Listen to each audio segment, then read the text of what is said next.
Welcome to episode 9 of the TotalBroSports podcast.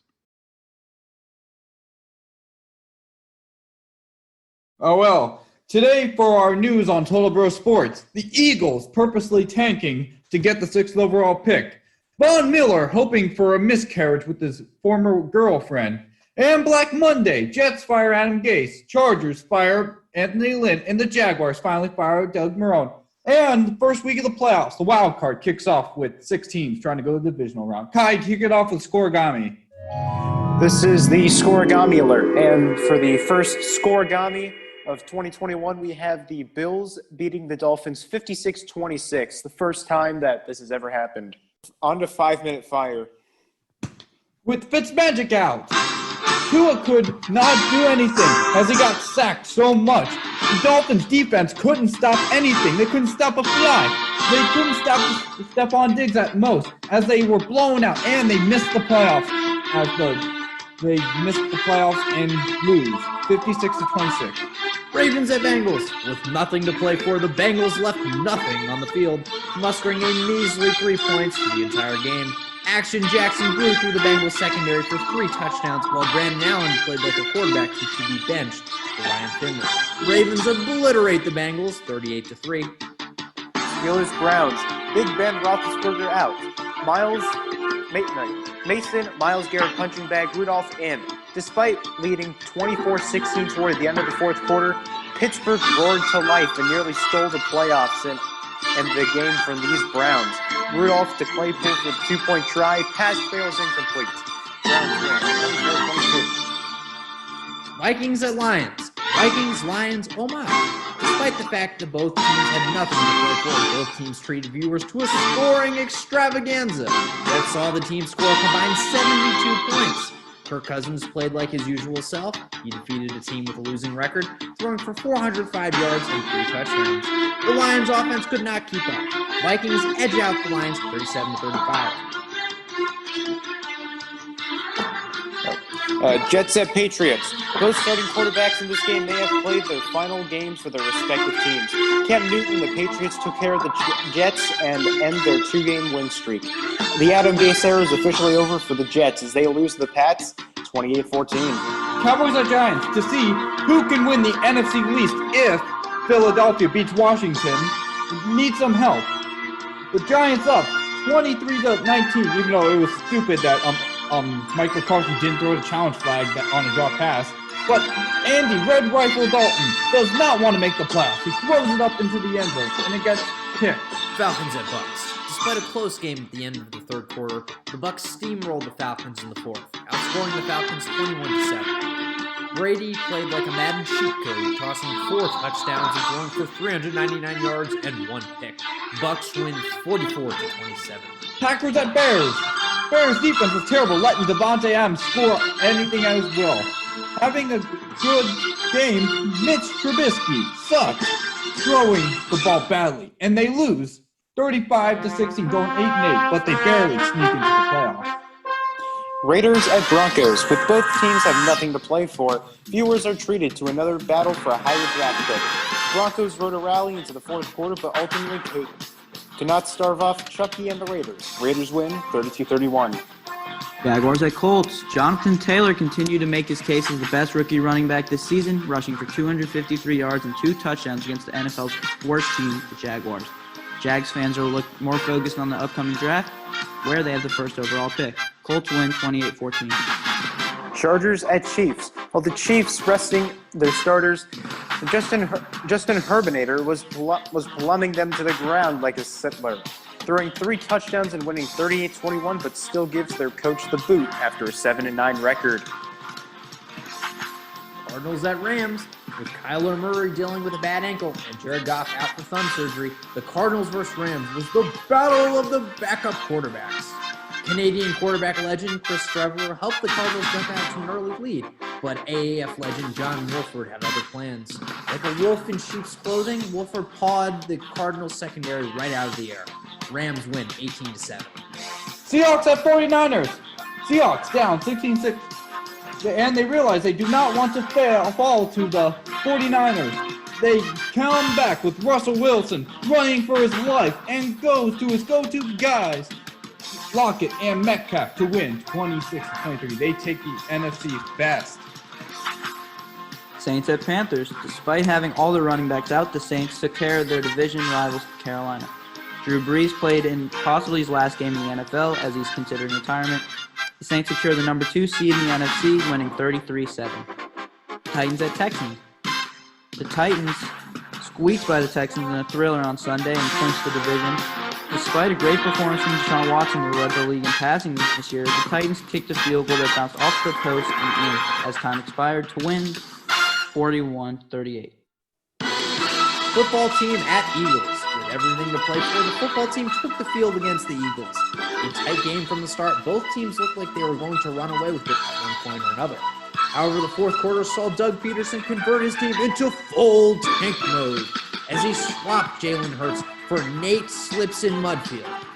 Washington holds on 20-14, winning the NFC East and punching its ticket to FedEx Field next week, where they play Brady and the All-25 Bucks. And thus concludes 5-Minute Fire. We made it. This Saturday, we have Super Wildcard Weekend. 2 days with 3 games per day. Starting on Saturday, we have the Colts-Buffalo Bills.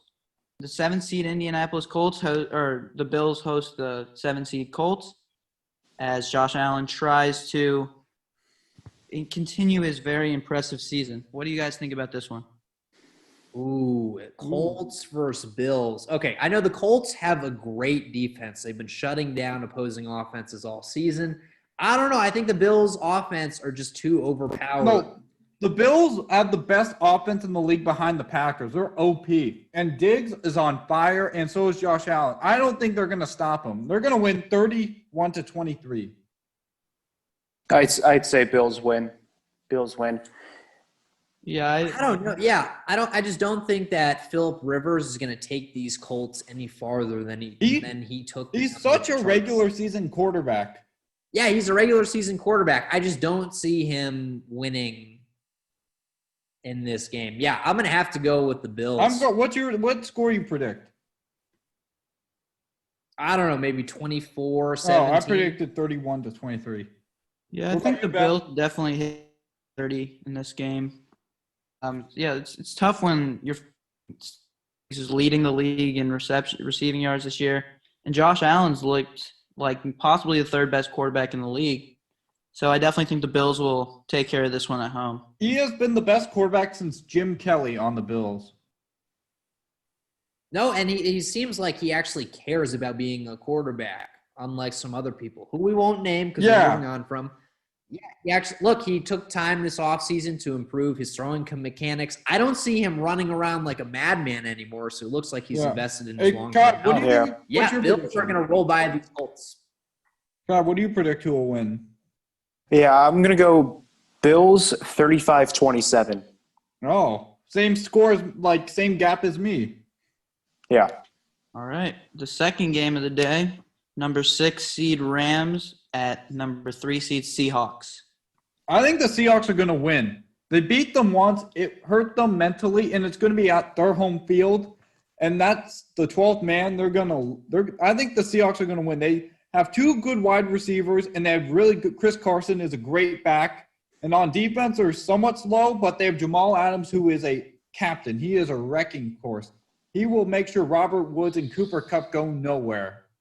I agree. Jamal Adams is a wrecking ball for the Seahawks defense. What a great move to get him from the Jets. And he just shuts down scrambling quarterbacks. But Goff's not – ultimately, I think it really depends on who is starting for the Rams come next week. Is it going to be Josh – no, is it going to be Wolford or is it going to be – I think it might be Jared Goff. Jared Goff, thank you. Jared Goff. Is Jared Goff starting, for the listeners? I think he probably will. Is it determined yet? No. We'll probably know Friday. Yeah, I think it's going to be close if Jared Goff starts. If we have Jared Goff there, then I think I think the Rams have a chance of pulling off a close victory, but if it's not him, then definitely a Seahawks win. No, I know the Seahawks have to watch after Aaron Donald, but I think that Russell Wilson's elusive. And my I just prediction trust is the Seahawks too much in the playoffs. Like, they are always a dangerous force. They are dangerous. Last year, they beat the Eagles. well, that wasn't that hard. They've always found a way to win. Yeah, the first round they only lost once, but they're a close team. I think they're going to pull it out 28-24. Yeah, I definitely think this one will be a one-possession game. The Rams have a great defense. I mean, Aaron Donald, Jalen Ramsey and company, really, really good defense. And the Seahawks, yeah, like usually they have the 12th man, but as you know, it's not going to be a packed crowd. I don't know if there's going to be any fans there, which kind of takes away the home field advantage a little bit because Seahawks, they're known for having like the loudest, most rowdy fans. So I definitely think that'll make a difference. I think the Rams definitely have a chance to pull off an upset. It'll just be tough. Wilson and Pete Carroll have a lot of experience in the playoffs and going deep. So what's your prediction? I think it'll be, I guess, 30-27 Seahawks. I think it'll be a close one that'll definitely go down to the wire. Yeah, I just can't see the Rams winning this game, especially since the Seahawks won against them in the regular season. Yeah, they beat them 20-9 in a defensive battle. Yeah, I agree. One possession game, Seahawks win. Kai, you know what? What do you predict? Yeah, I think that would be a Seahawks victory, especially if there's no Jared Goff. I'll go with a score of 21-17, though. All right, next game. Right. The last game of the night, the 5-seed Tampa Bay Buccaneers played the 4-seed Washington football team. That's going to be a game between David versus Goliath. The Bucs were by far the most overhyped team, but they didn't win their division. And I've seen them. Like the past 4 games, they've beaten some shitty teams.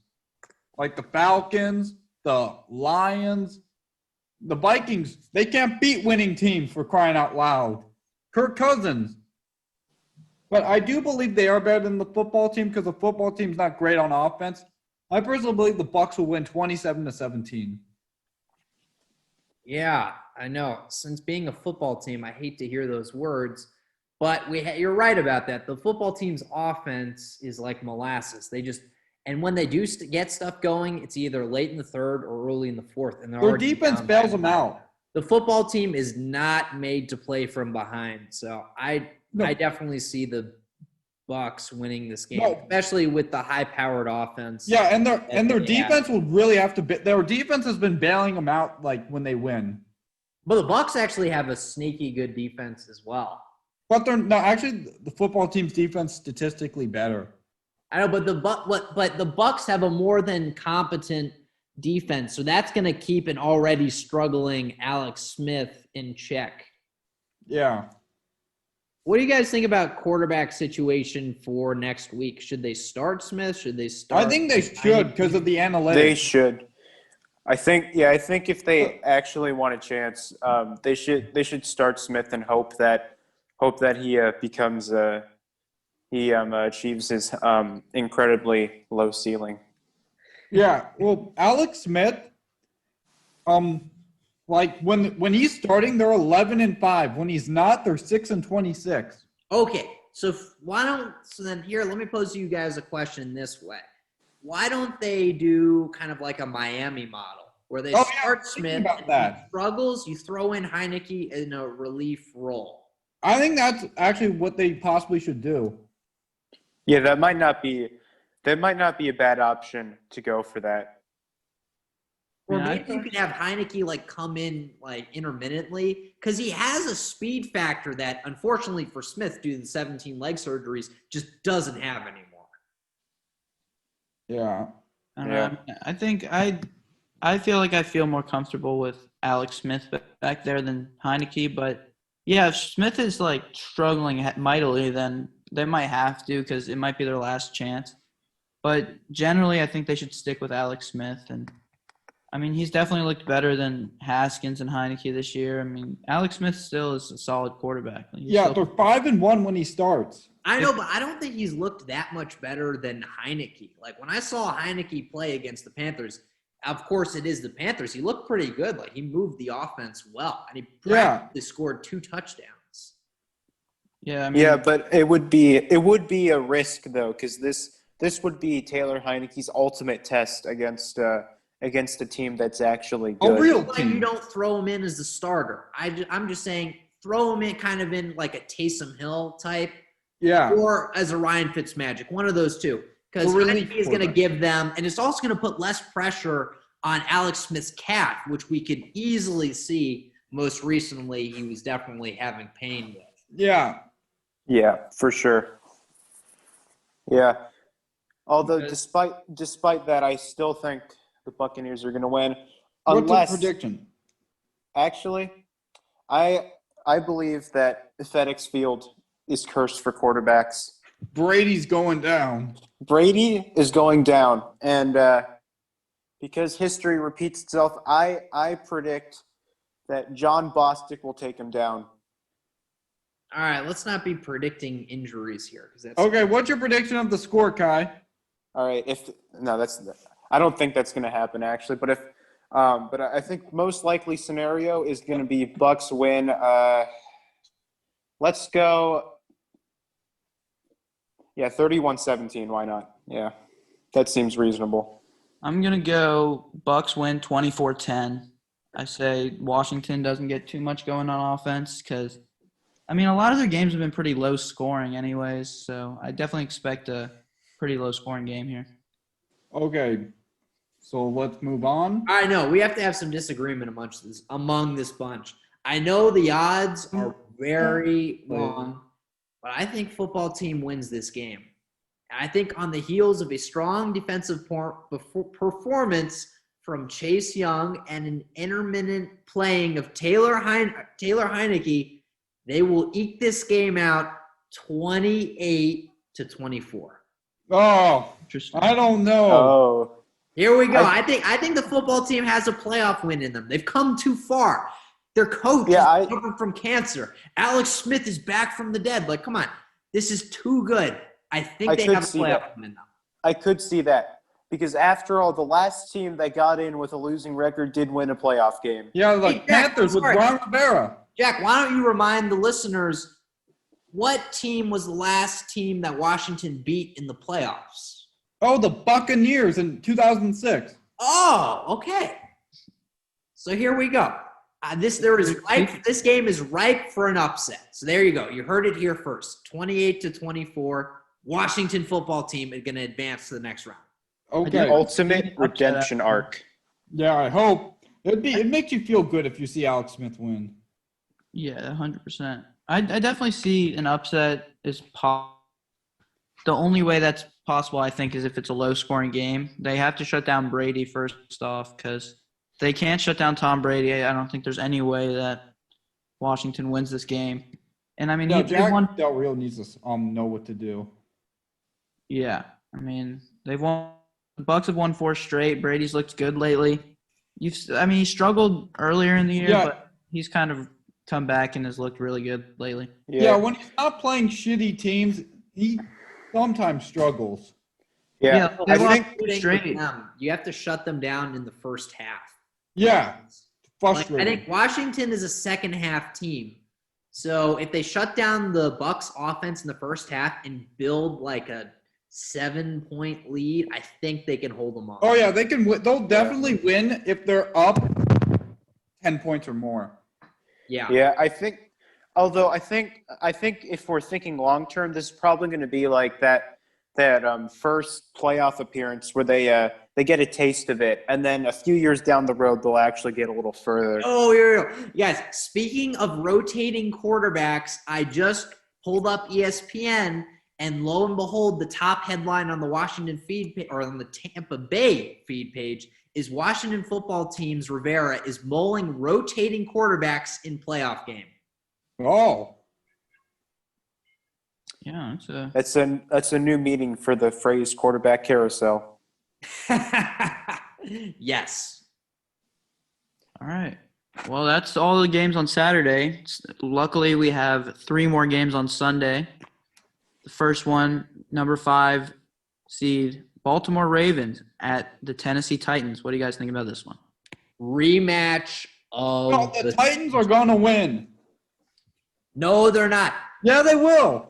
Look, okay. All right. Well, let me hear your reasons, and then I'll get to mine. They can't stop Derrick Henry. He runs all over them. They have trouble stopping A.J. Brown. He's burnt Marcus Peters. He's burnt Marlon Humphrey.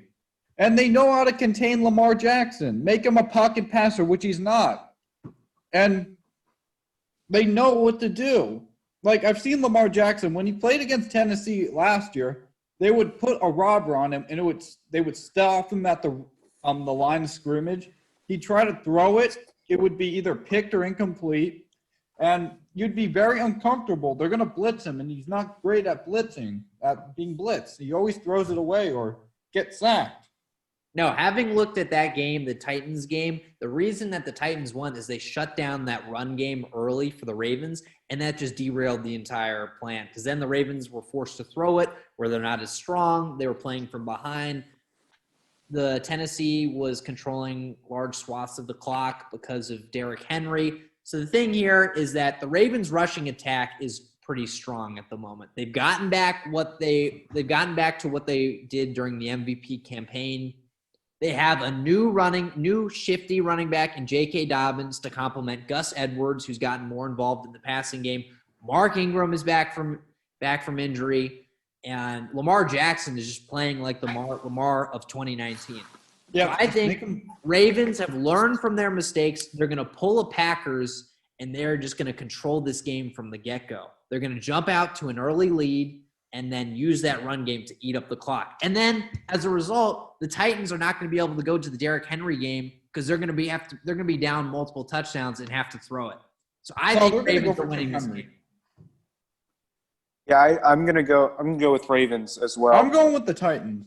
All right, go ahead, Kai. What do you have to say? I think this is going to be about revenge for the Ravens, and I think they're really going to take that to heart. And on top of what you already said, it's going to be close, but it's going to be a Ravens victory. Let's say 27-21. Disagree. I think it's going to be Titans 35-31. Also a close matchup there. All right, Yeah, Ben, break this tie. What do you think here? I definitely think that, the key to this game is the run game. Both teams, Baltimore's number 1 in yards per game on the ground. Tennessee's number 2. And as we've seen since Lamar Jackson and Derrick Henry have both been, on their respective teams, it's been mostly just the run game has been the most important aspect. So, and also the thing is with Tennessee as well, when they throw, it's mostly play action. Ryan Tannehill's really good on the play action. So if the run game's working for Tennessee, I don't see how the Ravens will be able to stop that. But if they're able to somehow contain Derrick Henry, I think Lamar definitely has a good chance of taking over in this one. But I do think who do I think? I think it's a toss-up. I think it'll be really close. The Titans are the 5th worst in yards allowed per game. So, there's a possibility that the Ravens can take over. But I think the Titans will win this one. I agree with Jack. Yeah. And I think it'll be like 28-27. I think it'll be close. Yeah. Right, next game. All right, we got 2-2 on this one. Yeah, I'm going to be right. What about the Bears versus the Saints? I don't think this one will be close. Yeah, I think the most interesting part of this game is that apparently this is going to air on Nickelodeon. Yeah, What is with that? I saw that when I was watching Sunday Night Football. Why is Nickelodeon getting into the football space? What's going on there? So they're actually going to have – it's weird because what they said was they're trying to, get younger people into football. They're trying to, lower the age, the market. So they're going to have, SpongeBob and a few other characters from Nick, make some appearances during the game, apparently, with Tony Romo. So trying to Logan. Oh, no. I want to watch that. Yeah. I want to watch. They better do sweet victory at halftime. I doubt they will. Yeah. Well, I'm boycotting. I think it's a mistake. I don't think younger people are going to want to, especially those watching Nickelodeon with SpongeBob. Like, it took me until I was 12 to actually understand football. Like, all I knew at that age was guys are in big piles. Like, they just crash into each It other. took me till I was 8. No kid. All right. Okay. No kid is going to have the attention span. I don't know. It's weird to put it on Nickelodeon. I think it's a mistake. Yeah. So back to the game. I think this Right, game. yeah, back to the game. I think the Saints are going to win, and they're going to win big because they have a good defense. They've been shutting down teams left and right. They shut down the Bucs, Mr. All 25s. Yeah. And They beat twice this year, actually. yeah. And I think that they got a really good quarterback, a really good weapon named Taysom, and Michael Thomas, and Alvin Kamara. Like, they're going to beat them. The Bears have a good defense, but I think the Saints are overpowered. They're going to win this game, I think, 31-10.